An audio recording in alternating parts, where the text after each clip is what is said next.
Assalamualaikum warahmatullahi wabarakatuh.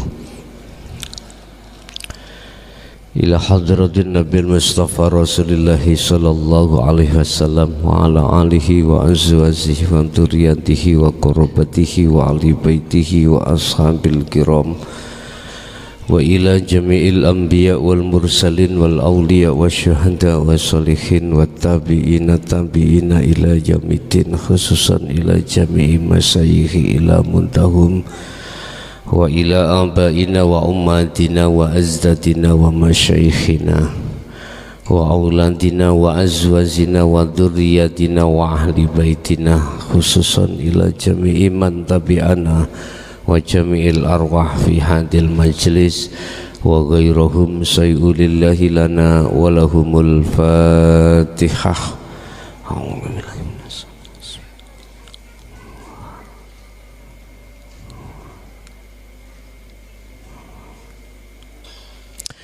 Bismillahirrahmanirrahim. Bismillahi tawakkaltu ala Allah, la khawla wa la quwwata illa billahil aliyyil azim.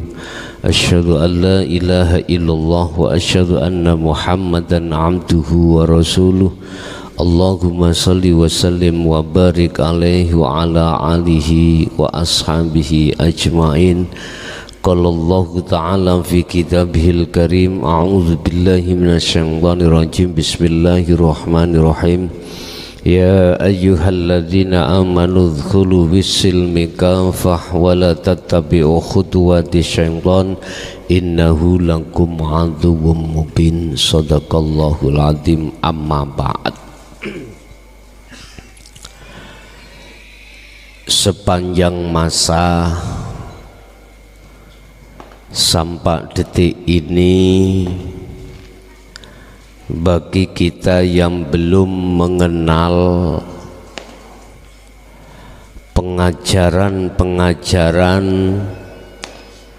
yang ada kaitannya dengan dinul haq yang diajarkan terhadap ruhaniyah, mengapa kita selalu lalai pada Allah? Sepanjang sejarah, ketika saat ruhaniyah belum menerima dan mengamalkan dinul haq, mengapa kita selalu lalai pada Allah? Tidak hanya kita di luar aktivitas sholat, bahkan di dalam sholat pun kita lalai terhadap Allah. Mengapa? Ini satu persoalan yang amat besar, tetapi dibikin kecil oleh umat manusia, khususnya umat Islam. Saya ulangi, ini persoalan yang amat besar tapi dibikin kecil oleh umat Islam di seluruh dunia. Akhirnya apa? Sibuklah dia brai njobo. Tahu brai njobo? Sibuklah dia apa brai gua?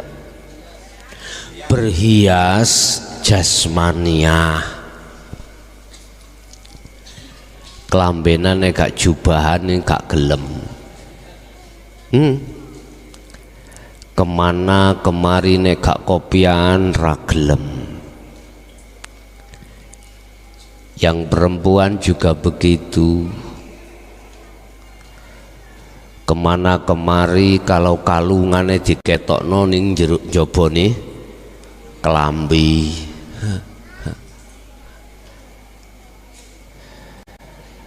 Tangan apa namanya, gelang ya, mulai teko telapakan songko dumugi sikut.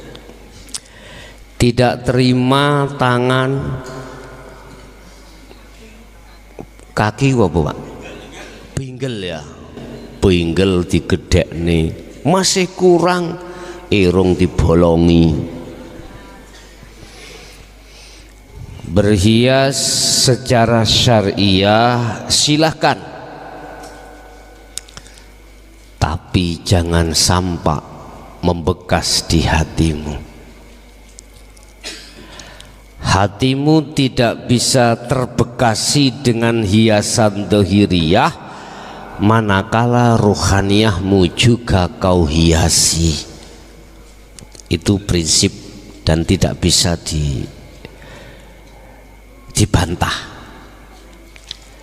Siapapun diri Anda, kalau ruhaniyahmu belum berhias pada Allah, pasti terkontaminasi dengan hiasan jasmania, itu pasti. Akhirnya yang timbul dalam hati kita riya, takabur, hasud, begitu seterusnya. Bapak Ibu, gegara ruhaniyah yang belum berhias pada Allah inilah yang menjadikan Anda selalu lalai pada Allah. Saya ulangi, gegara ruhaniyahmu tidak berhias pada Allah inilah yang menjadikan lalaimu terhadap Allah. Apa hiasannya ruhaniyah? Bapak Ibu, kalau kita kembali kepada surah Al-Baqarah ayat 208, gegara jasmanimu yang berhias lewat syariat inilah, sementara ruhaniyahmu belum muslim. Jasmaniyamu sudah muslim, ruhaniyahmu belum muslim. Gegara inilah akhirnya kau tetap lalai pada Allah. Makanya kita ditegur oleh Allah di dalam surah Al-Baqarah ayat 208. Kalau kau Islam itu ojo jasmani ini saja, kau beragama Islam harus ruhaniyah juga. Masuklah kau, hei manusia, yang manusia itu dari jasmani dan rohani, di dalam agama Islam dengan sempurna. Iki gak iso dibantah. Berarti kesempurnaan Islam itu terletak pada rohaniyah, sudah sampai makrifat pada Allah. Makanya syariat, thariqat, hakikat dan makrifat, ini kesempurnaan Islam. Jangan terlebih dahulu kau mengakui Islammu sempurna dengan dasar secara syariah kau sudah patuh, wajib dilakoni, perintah dijalankan, larangan ditinggalkan. Secara fisik Anda sudah maksimal melakukan hal ini. Jangan buru-buru Anda mengatakan Islammu sudah sempurna, manakala rohaniyahmu itu belum mengenal hakikat dan makrifat. Belum. Nggak percaya, buka Al-Baqarah 208. Lah, hakikat makrifat itu mengajarkan rohaniyahmu untuk bisa kembali kepada Allah. Sambung. Makanya beat ini besok itu bukan besok meneh. Engko besok tafsirannya besok meneh. Itu adalah bisa dikatakan mengislamkan rohaniyahmu atau menyambungkan talinya ruhmu terhadap Allah. Dah. Malam hari ini aku akan kasih judul lepaskanlah hijab antara ruhaniyahmu dengan Allah. Sebab dikarenakan karena hijab inilah Bapak Ibu menjadikan ruhaniyahmu itu tidak bisa makrifat, tidak bisa melihat Allah. Padahal Allah sudah jelas dikatakan sesungguhnya Allah itu Al-Haqqul Mubin. Nyatanya itu benar, mutlak. Sebab tatkala tidak ada Allah, tidak ada hidup, semua ini gak tampak. Yang tadinya kita melihat degan, melihat gelas, melihat meja, ini semua karena nyatanya hidup. Lantas mengapa hidup kita tenggelamkan yang kita nyatakan selain hidup? Ini anehnya. Bapak Ibu hadirin jamaah rahimakumullah. Terus bagaimana caranya saya untuk membuka aura di dalam ruhaniyah saya sehingga bisa langsung makrifat pada Allah? Hal ini berkenaan dengan surah Al-Baqarah 256-257. Tetapi sebelumnya izinkanlah kami akan memberikan satu nasihat terkait satu organisasi atau kumpulan apapun yang mengatasnamakan membuka membuka aura bisa bertemu Allah dengan bim salabim. Mohon maaf. Setahu saya untuk membuka aura terkait makrifat pada Allah itu tidak bim salabim. Tetapi kalau membuka aura mata hati terkait makom mukasyafah memang bisa bim salabim. Gak usah 5 menit, 3 menit bisa. Tetapi kalau membuka aura di makom musyahadah, mohon maaf kalau ada yang mengatakan, mohon maaf kalau ada yang mengatakan bim salabim mulai sejak zaman Rasul siapa, kekasih siapa, kekasih Allah siapapun, itu harus melewati birriyadati wal azkar. Seperti itu, riyadhah dan berzikir. Cuman yang dimaksud berzikir ini bukan zikir yang kita menyebut-nyebut nama, bukan. Bapak Ibu hadirin, oleh sebab itu barangkali ada yang mengatasnamakan pembuka aura di musyahadah. Saya hanya bisa kasih nasihat, nanti ujungnya adalah materi. Aku yakin ujungnya adalah materi. Ternyata itu pembuka di dalam makom mukasyafah. Kalau pembuka di dalam makom mukasyafah 5 menit bisa, dan atau 3 menit aja lah, bisa begitu. Oke, kita kembali kepada materi.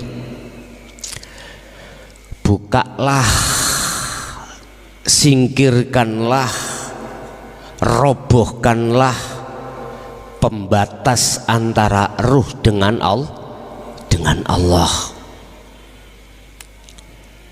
Sebab dengan pembatas inilah ketika Anda sholat nggak akan bisa kau ingat pada Allah, nggak akan bisa kau makrifat pada Allah, karena tertutup dengan sesuatu. Dalam bahasa Islam, oleh karena Islam kita masih Islam KTP, ya, Islam jasmani, ruhaniyahnya belum kita Islamkan, yang disebut Islam sejati, mohon maaf, nggak bisa Pak. Kecuali Islam Anda sudah Islamnya itu sempurna sampai makrifat, maka aku yakin itu akan bisa basiroh Anda makrifat pada Allah.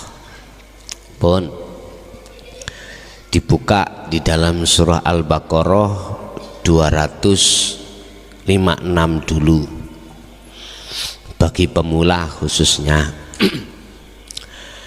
La ikraha fiddin qad tabayyana rusdu minal ghayy. Tidak ada paksaan. Ajaran dinul haq ini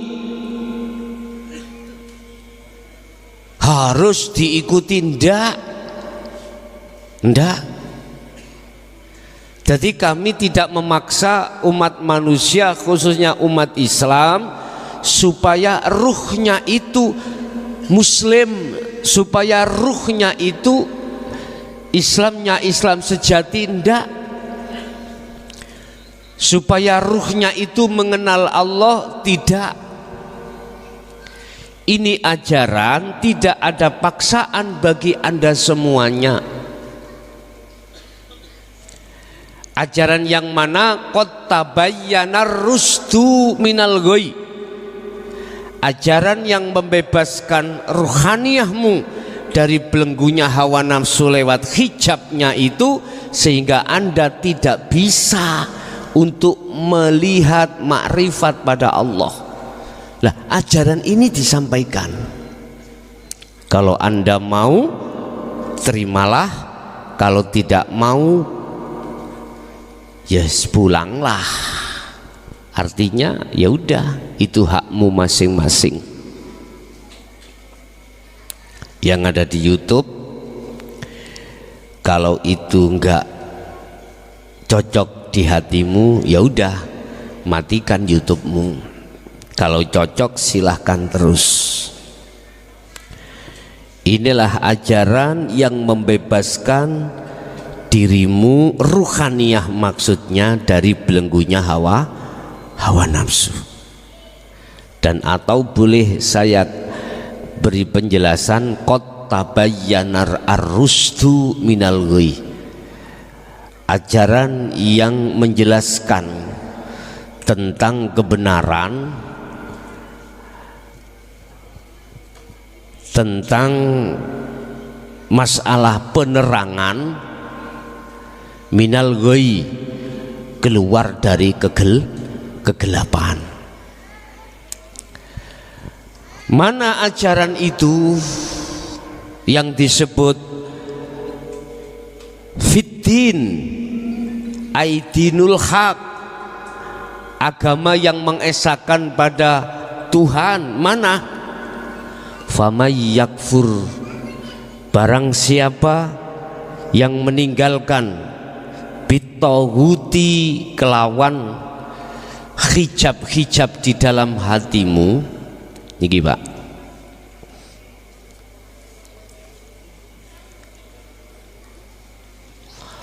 wa may yakfur bitawuti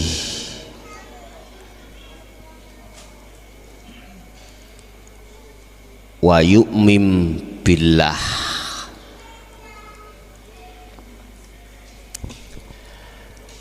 sing sapa wonge yakfur kang gelem ninggalke sapa wong bitaghuti kelawan pirang-pirang perkara sing nutupi atimu, wa yu'min, maka wa yu'min, dan mereka akan bisa beriman billahi kelawan Allah, artinya dia akan bisa makrifat pada Allah. Terus carane buka ayat ini bagaimana untuk menjalankan cilik na titik ikone, untuk menjalankan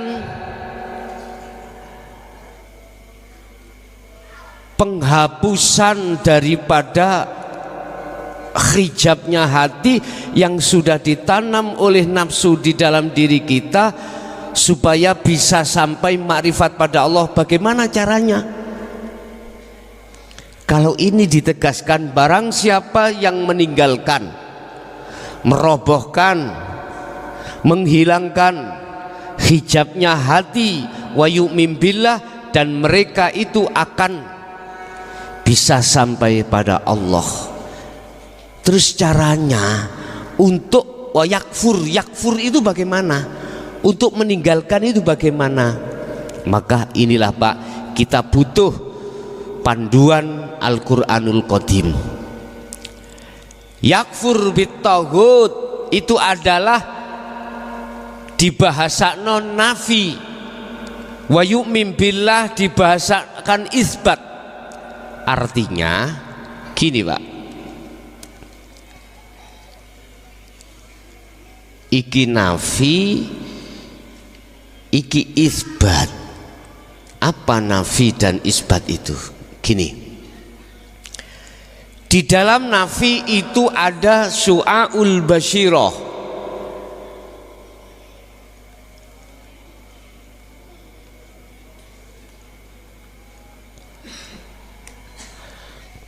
Nafi adalah pembersihan, prakteknya adalah su'aul basyirah. Yakinkanlah, rasakanlah bahwasanya hidup itu adalah wujudnya Allah. Wis, ini nggak bisa jenengan tolak. Harus yakin bahwasanya hidup itu adalah wujudnya Allah.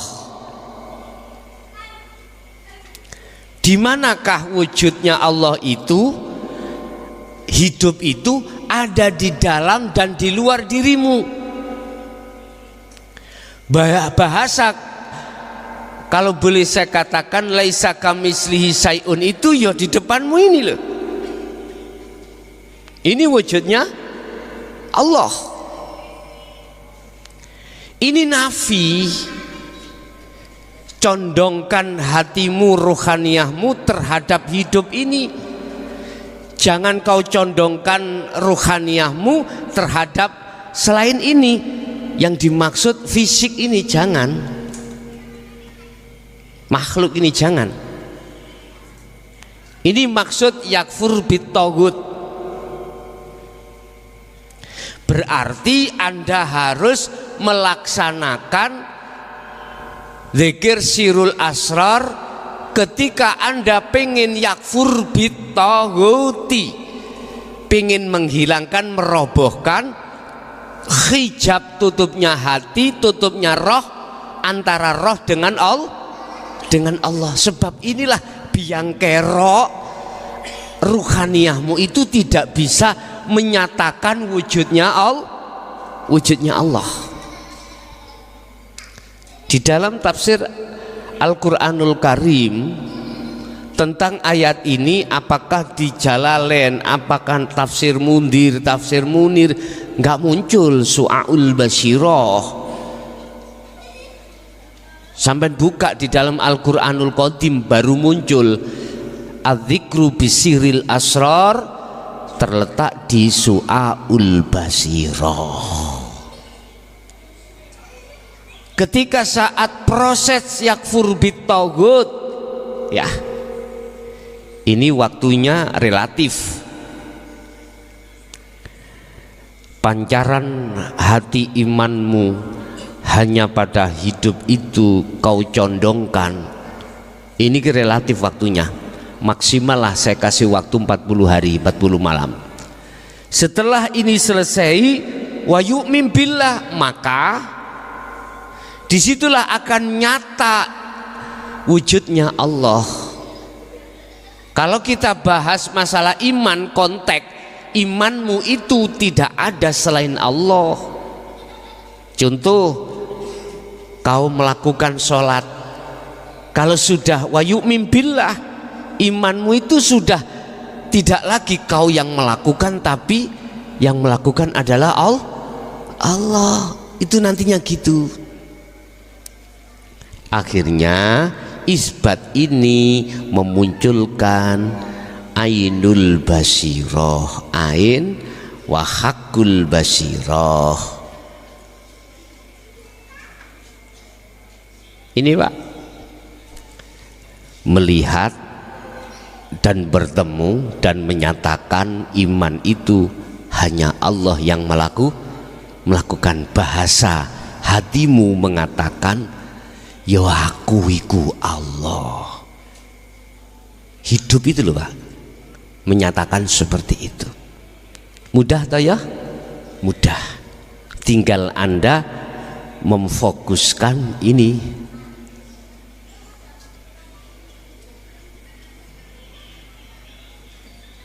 Memfokuskan dzikir sirul asrar di tingkatan ini bagi pemula. Apa ini harus dibaca dalam hati su'aul basyiroh? Boten. Anda cukup meyakini, merasakan bahwasanya hidup yang ada di dalam dan di luar dirimu apapun itu adalah wujudnya Allah.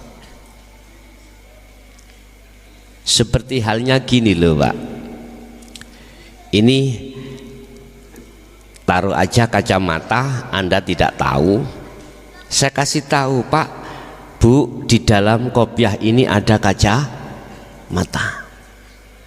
Anda percaya karena kuhabari. Mengapa Anda percaya? Karena saya tidak pernah berbohong terhadap jenengan, nggak pernah. Mesti di dalam hatimu itu akan muncul iman, percaya, walaupun kabar yang kami sampaikan itu Anda belum tahu. Munculnya iman di dalam hatimu atas percaya bahwasanya di dalam kopiah itu ada kacamata. Oke, itulah pemahaman su'aul basyiroh. Anda saya kasih kabar, hidup itu wujudnya Allah ada di dalam dan di luar dirimu. Saya katakan ini karena dasar wa nahnu aqrabu ilaihi min hablil warid. Allah itu lebih dekat dari urat leher, urat nadi. Allah itu juga ada di dalam dan di luar. Udah, hidup itu maksudnya. Udah percaya Anda? Sebab dengan hidup inilah makhluk yang tadinya tidak bisa bergerak akhirnya bisa bergerak. Oke. Oleh karena jenengan sudah percaya, maka lanjutkan proses ini untuk menuju proses berikutnya, wa yu'min billah. Kalau bahasa kalimat tauhid ini adalah la ilaha, terus ini illallah.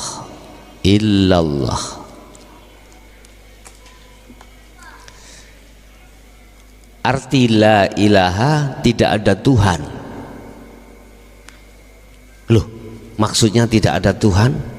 Sebenarnya di dalam jagatnya ruh itu tidak ada Pak, isinya ini nggak ada.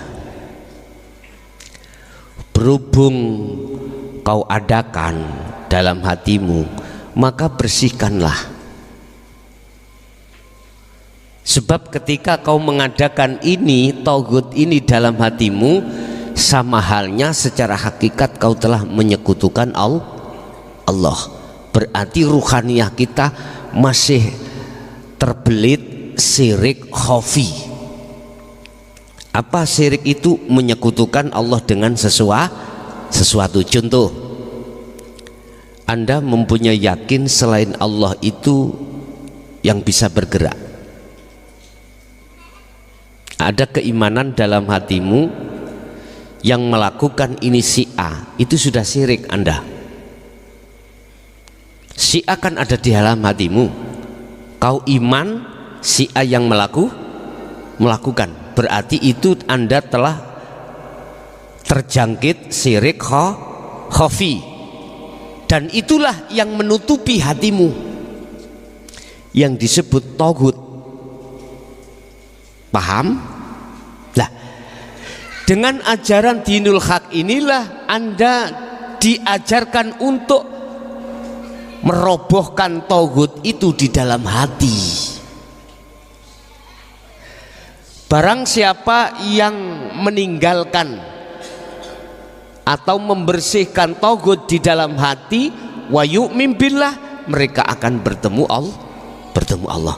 Barang siapa yang sudah tidak beriman terhadap selain Allah, selain hidup yang berperan, wa yu'min billah, dan mereka pasti akan berimannya pada Allah atau hidup. Udah, kalau ini sudah Anda lakukan, maka disitulah letak di mana pertama tauhid pembatas ruh dengan Allah itu tidak ada. Kalau sudah tidak ada, maka basirohnya ruhmu itu bisa memandang wujudnya Allah. Oke, ini dalam satu sisi konteks ilmu. Terus fakta di lapangan, fakta kenyataannya bukan perkara ruh atau man ini yang melihat Allah. Ruh itu sudah tiada, ruh itu sudah fana. Yang melihat Allah itu adalah Allah sendiri. Sehingga saya simpulkan, yang tadinya disebut ruh itu sekarang disebut hidup.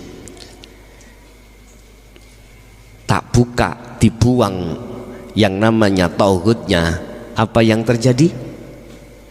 Kau melihat. Setelah itu pasti kau mengatakan, iya, itu kacamata.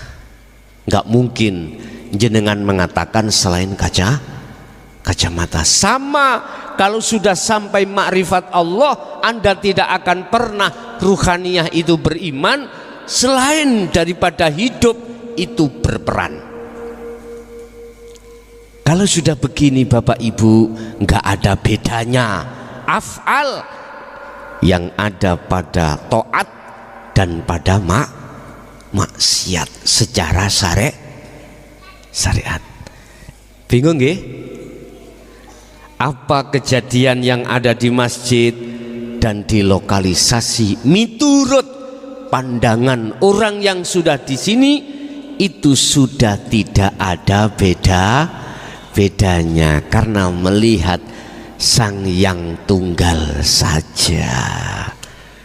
Kalau melihat makhluknya ya beda lah Pak. Sana maksiat, sini taat.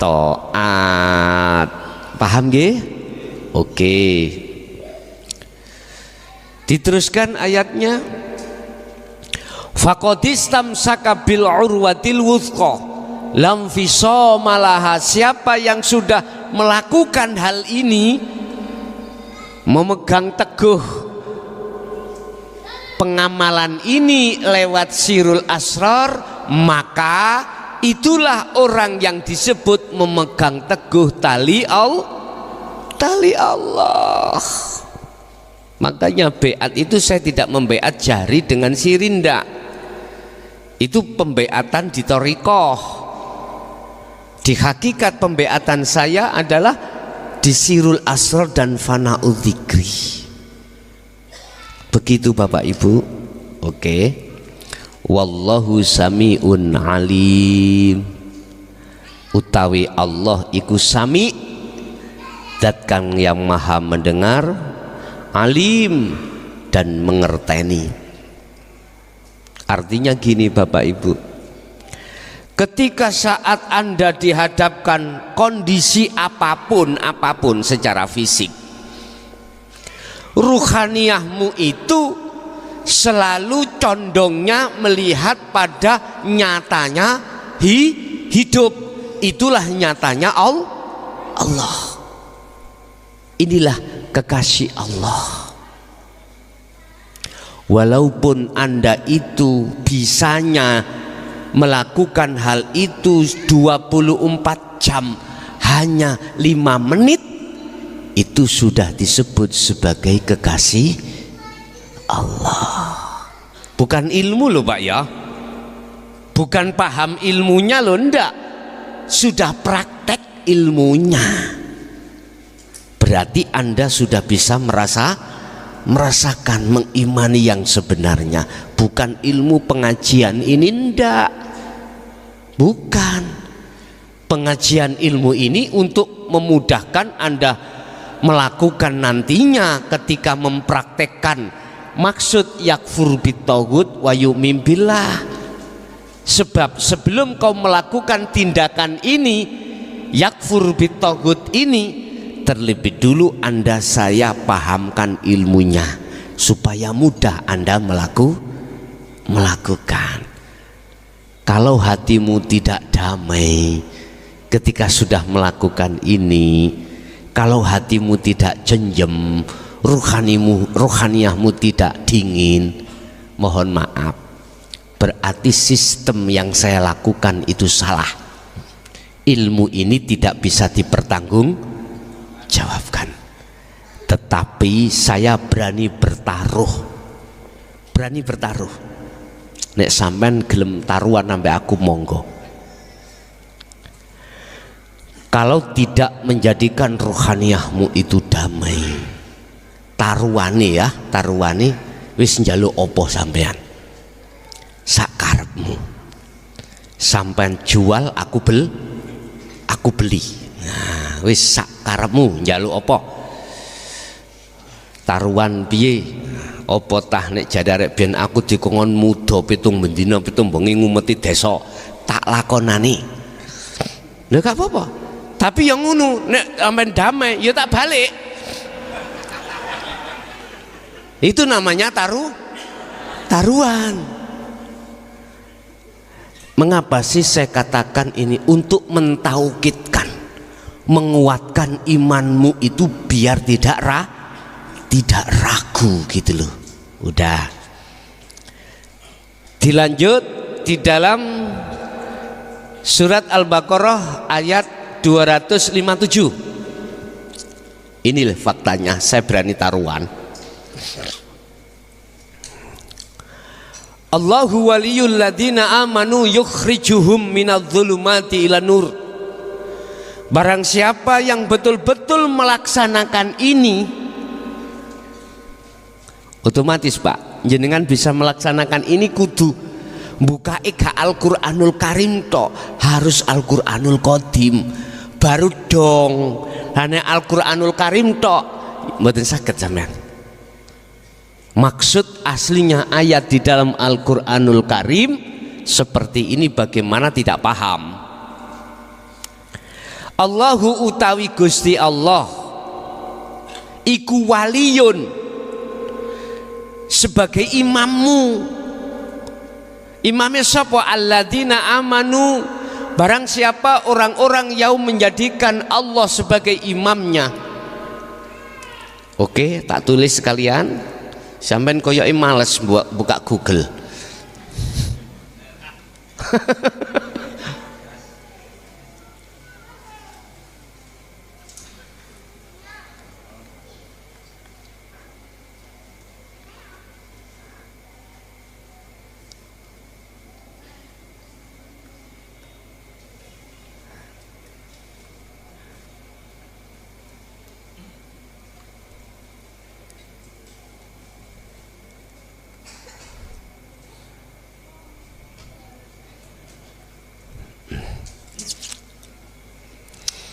Barang siapa yang menjadikan Allah itu sebagai imam, berarti ruhaniyah mumang condongnya hanya pada hidup.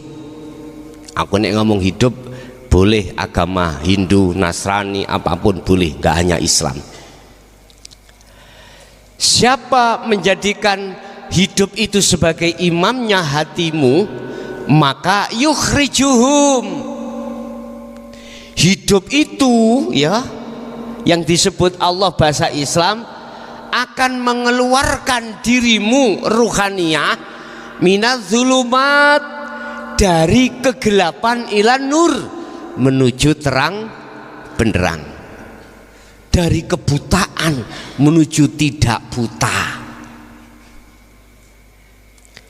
Siapa yang ruhaniyahnya terus memegang teguh zikir sirul asror, maka dialah Allah akan menghilangkan kegelapan ruhaniyah menuju terang benderang.